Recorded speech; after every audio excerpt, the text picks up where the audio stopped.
What's up, guys? Welcome back to Pete's Carport. We're going to do a quick video on how to swap out the light that goes into the shifter. I kind of just played around with it and figured out a way to do it that I think is easier than other videos and other tutorials out there. First, let's take a look. I got a w140 because I know a lot of you guys are going to be finding this video for the first time. We work on a lot of Mercedes, a 190e back there that I actually just sold. S500 V12 that we're trying to, we just did the conductor plate, trying to get the transmission to get out of limp mode, and we're going to start with changing out the transmission fluid and flushing that. So I'm going to work on that today. s500 drift car. It's got a 2JZ motor if you don't know much about it. And then we've got our w140 s500 VIP car. So this is the one that I decided I've had on the channel the longest, and I decided I was going to play around with making it my own personal VIP car. Catch up on that, just go back to my videos. I'll probably link them below. Did some interior stuff, did those rims that you probably just saw, and did the wrap. So let's get to this. So I'm trying to basically fix all the little things that have gone wrong with this car, you know, since I bought it and over the last couple of years, that weren't necessarily issues that wouldn't keep the car from running, so I kind of put them off. So one of them was the shifter light, and I didn't really want to, at the time, the radio I had in here was jammed because I tried to use the improper tools to take out the stock radio, which I still kept. And since then I got the radio changed, so it's really easy for me to now take this out. So originally I thought I had to get all this out to get to the light. So let's start with this. So basically, I ordered the light on eBay, mainly because I found it for a lot less money than some of the other sites. And let me pull this out here. This is what your light looks like.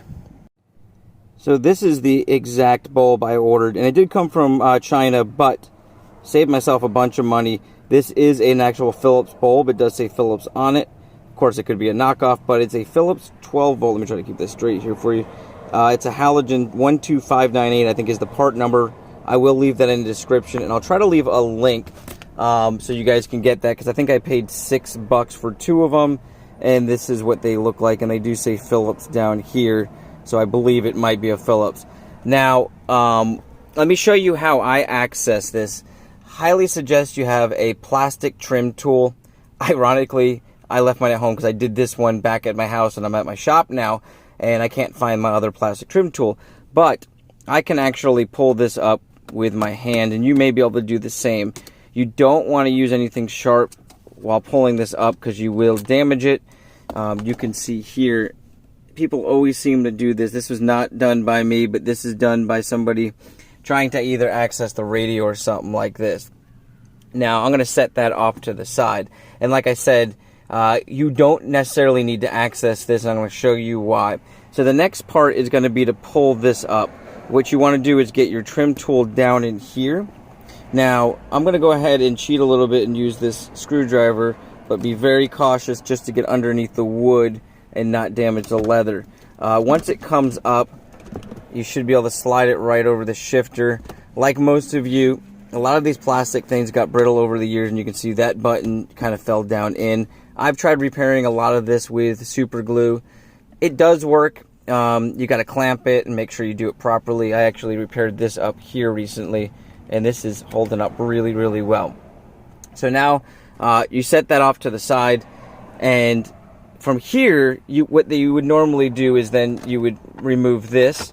You take this tray out. There's a screw on the back side here. Mine is glued because most of the time people break these off, and that'll allow you to access other things, other screws that you can actually then take out the radio and pull that hole off.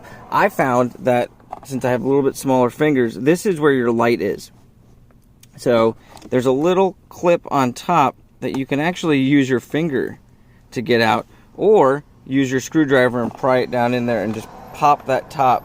Once you get that, you can then slide it off to the side, and you can see here the light is in there. Now I just put the new bulb in because I wanted to make sure I could put everything back together without taking this piece off. Originally I had taken this whole thing apart because I was trying to find something else out, so I wasn't 100% sure I was going to be able to do this without removing that again. Now what you want to do to take the bulb out is push and turn. You can actually, turn from the back. You're going to turn. Let's see if I can do this one hand.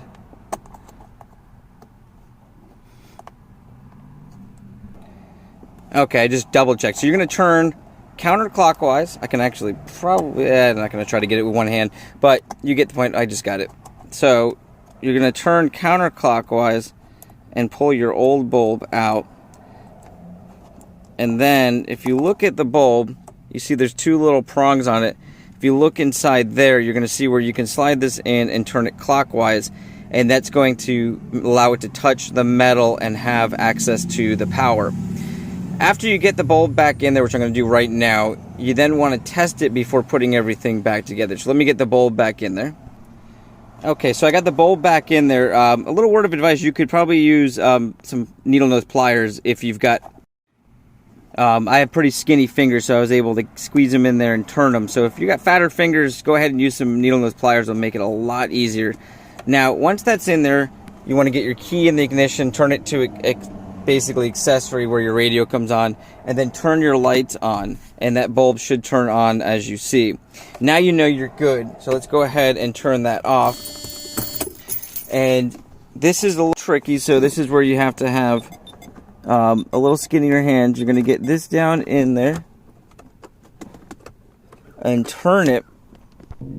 So you're going to turn it with that little tab facing up, and then you're just going to pull it in till it snaps. Now let's go ahead and get our keys back in.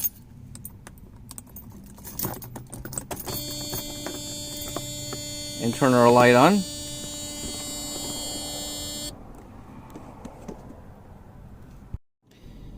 Alright guys, so I decided to wait till it got a little bit darker out to kind of show you exactly how it looks.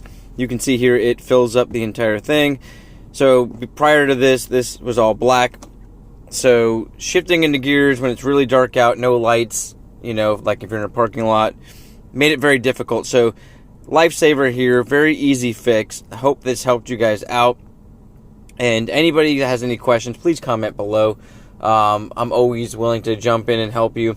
And I believe this is 95 and prior, because the 4-speed transmission is different than when they went to the 5-speed transmission, which I have in my S600. The shifter is a little bit different, and I believe it's all one piece. I could be wrong on that, but hopefully this helps you guys out on changing that bulb. My name's Pete. This is Pete's Carport. You guys have an awesome day, a great week, and if you like Mercedes content, please subscribe. Like, share, and subscribe the video, and you guys have an awesome week.